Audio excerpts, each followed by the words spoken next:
Hey everybody, it's Jeremy. Welcome back to Dreamers Game 1, where we are playing Yomi. This is turn 56, and it's not over. The game, that is. So, let's keep playing, I guess. Alright, we will check through our stuff. We did an augury, and we actually found something. Woo, that has not happened in a while. Okay, so we have discovered a smolder stone, so that is +1 fire gem. Nice. Arcane Probing finds nothing. Horospex finds nothing. Apsu finds nothing. Bit of reanimation. And our Auspex found a Sparkling Fields, which is +1 air, which is pretty nice. So, gym income this turn. Fire +1 and air +1. Very cool.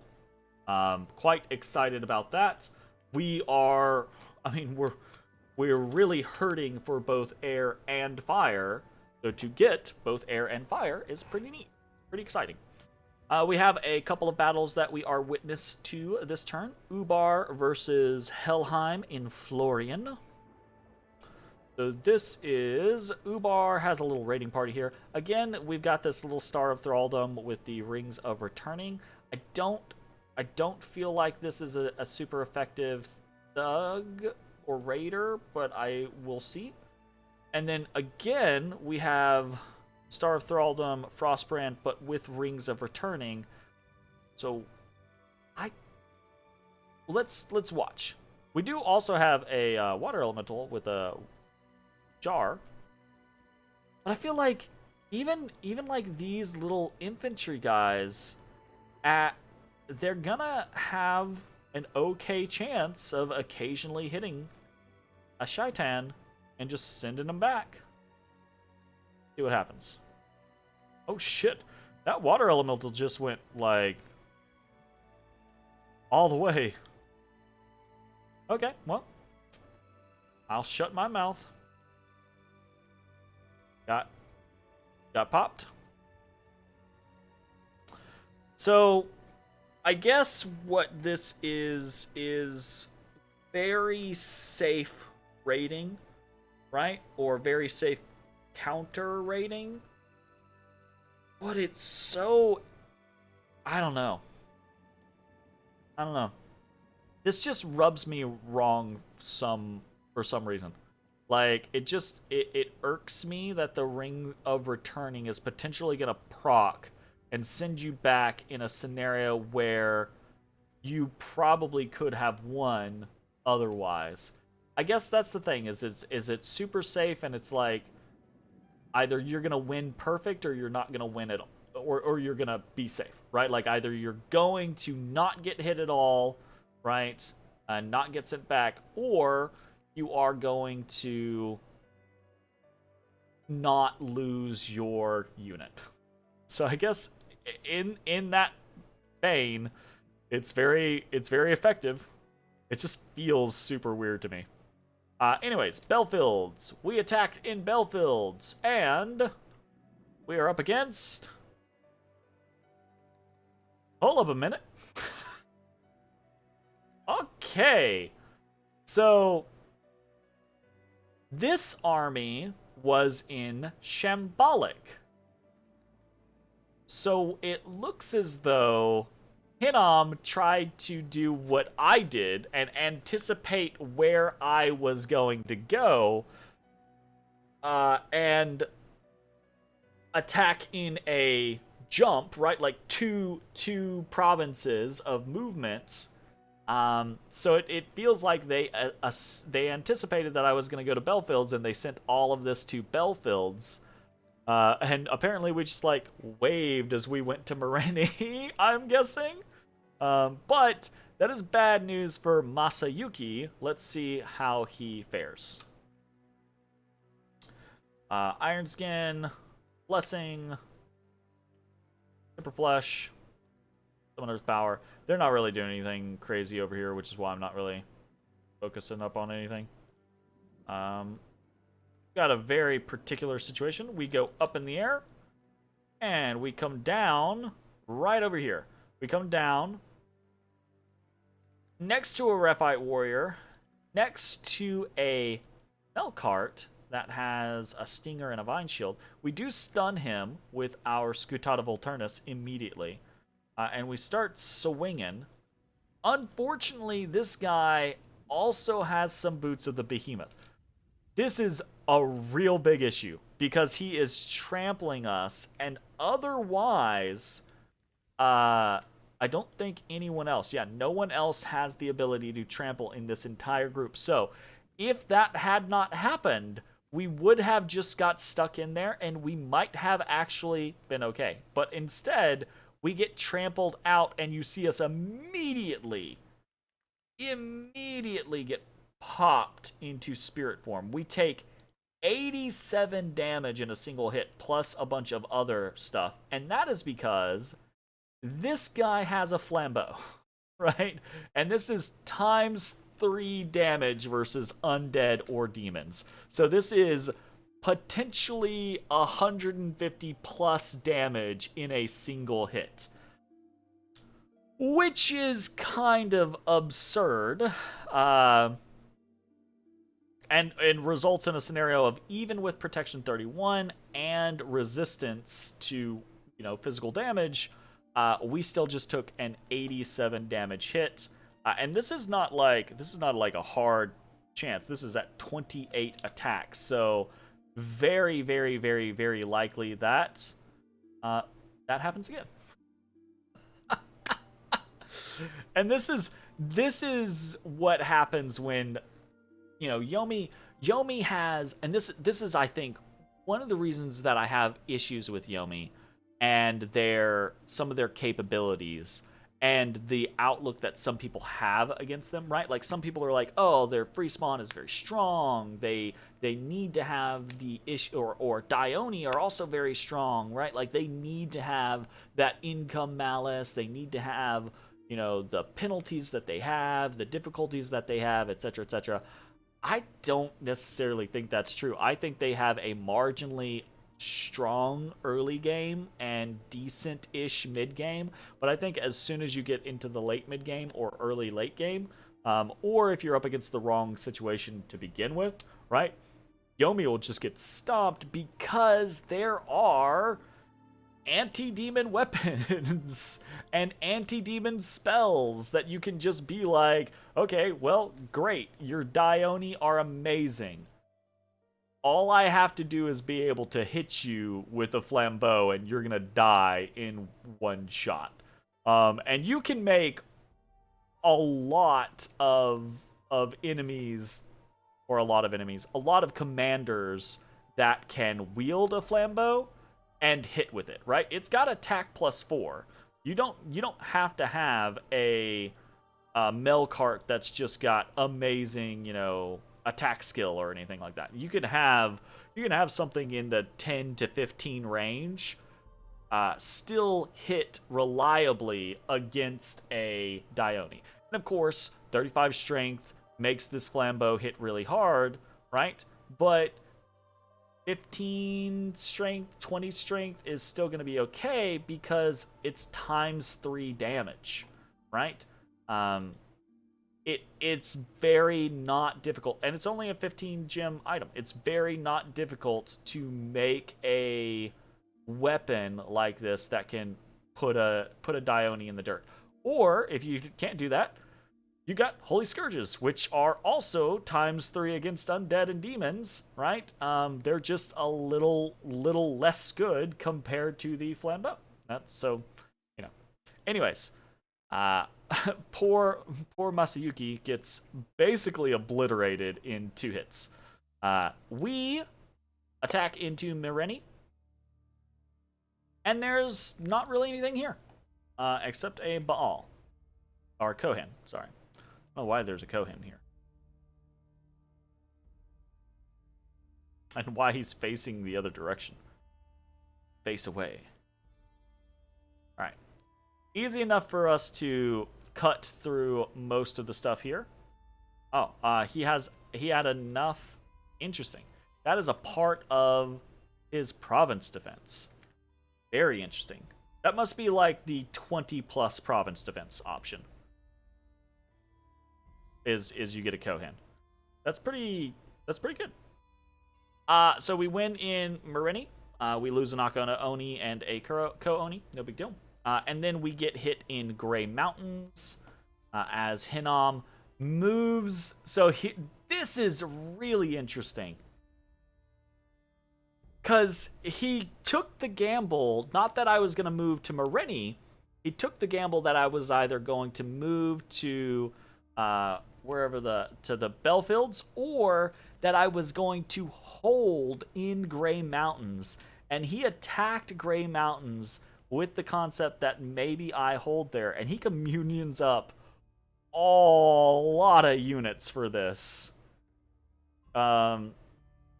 Which is kind of interesting. And basically amounts to nothing. So, I'm kind of curious as to what might have happened.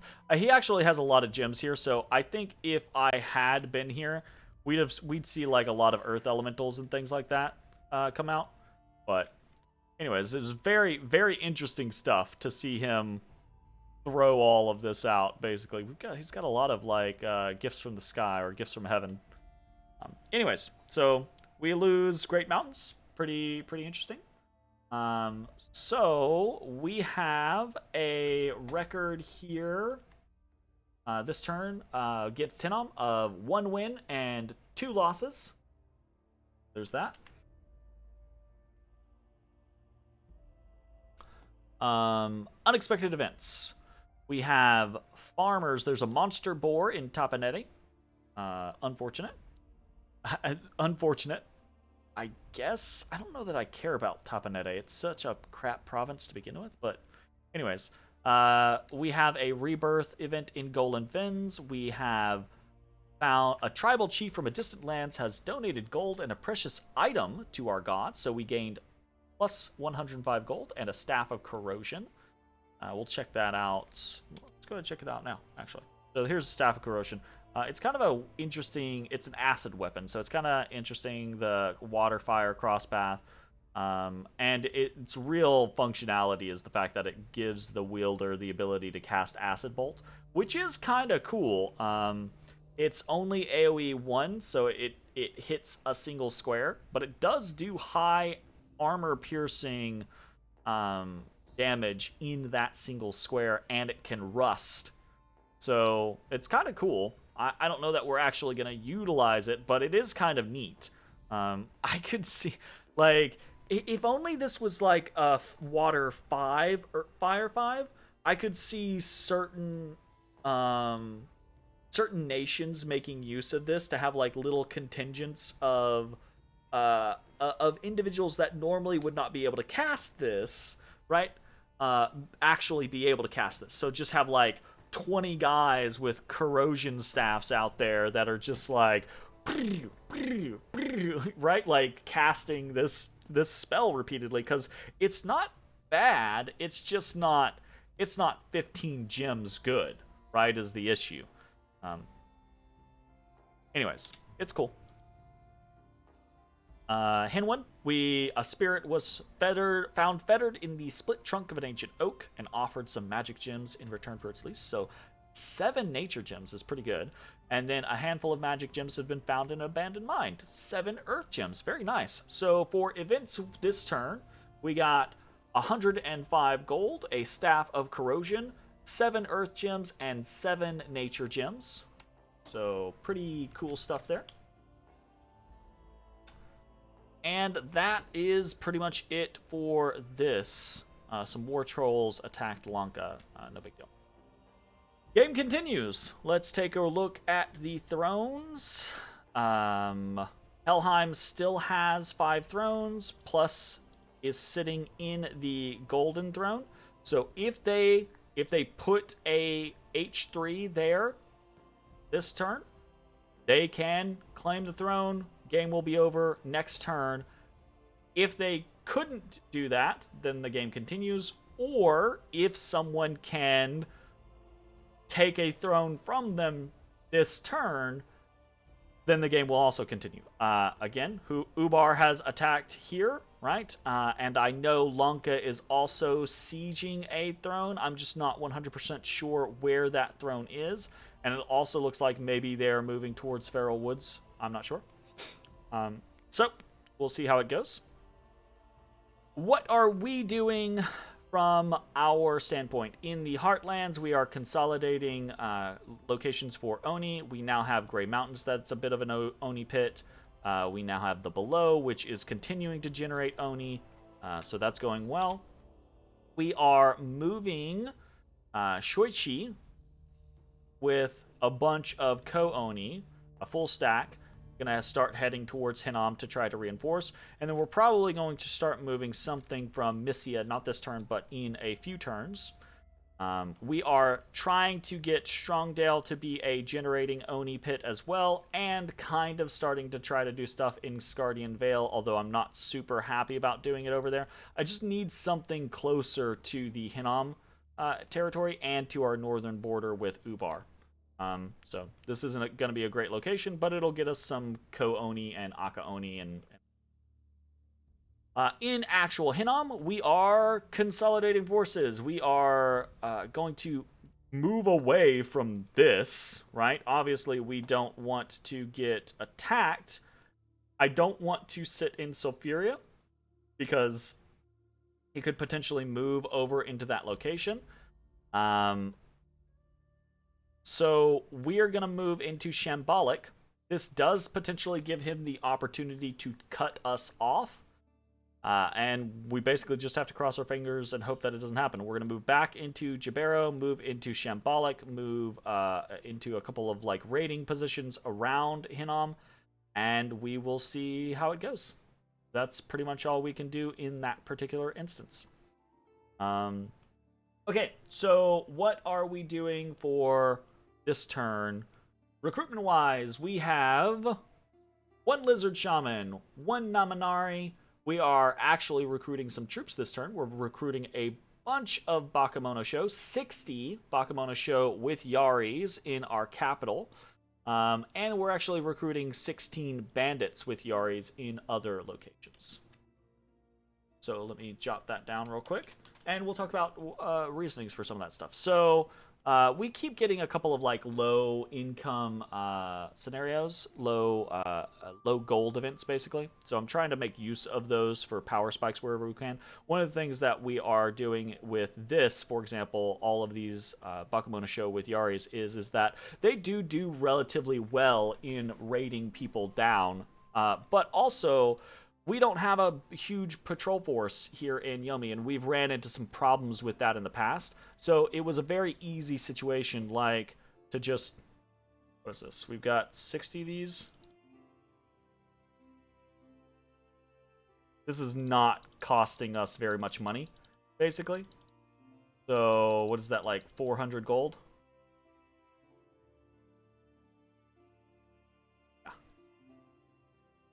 Basically, it's 70 gold per 10. So, yeah, pretty cheap for such a large force.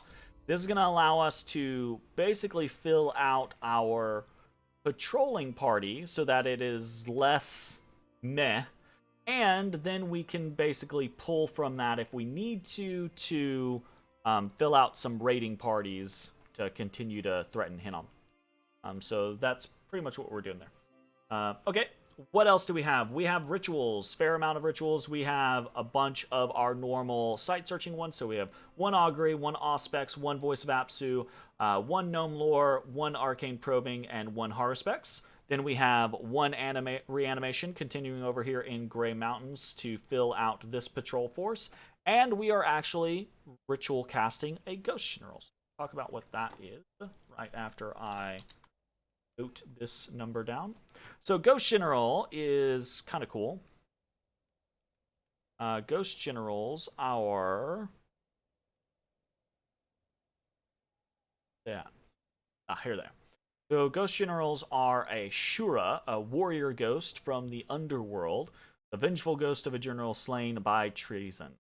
So they're actually pretty good leaders. That's one of the reasons that we are summoning them.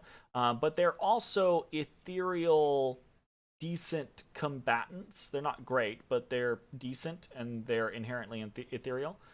So they are pretty easy to utilize, and relatively effective. So we're just padding out some of our options. And then forging is very lightless this turn. We're just doing one lightless lantern. And that is primarily because we're low on a lot of the gems for things that we want to make. For example, we are very low on fire gems, so making things like lightless lanterns or things like dragon helmets, right? Things like firebrands, not really in the question, or not really an option right now. Things like Scutata Volturnuses, we can still do those, but we're very low on our air gems, so I'm trying to see maybe if we can put a pile of something together, maybe we can do something, etc., etc. So I do want to fill out some gear sets, but I kind of need to make some concerted efforts there. I probably should have been doing this a while ago, but I might have to start trading for fire and air. I did not anticipate that we would just be stuck so abysmal with our income as far as those two go. I say abysmal, but at this point, it's actually not that bad for a territory and a half. So I guess in fairness, I'm kind of like naysaying it really badly when it's really not that bad. But it is what it is. Anyways, research-wise, we are still about 4 turns away from Conjuration 8. And there's not really anything else going on. I say not really anything else going on. This might be the last turn of the game. Helheim might win next turn. But there's not really anything else going on for us. We're consolidating forces. We're going to see, hopefully, we will survive the next few turns in Hinnom's territory. And we'll be able to come back and deal a defeat to Hinnom. And then see what happens from there. I don't know. We'll see if the game continues next turn. Bye-bye, everybody. Hey, everybody. Thanks for watching. If you enjoyed the video, consider leaving a like, commenting, or subscribing. It really helps me out. If you'd like to see me live, head over to my Twitch at twitch.tv/thedistanthorizon.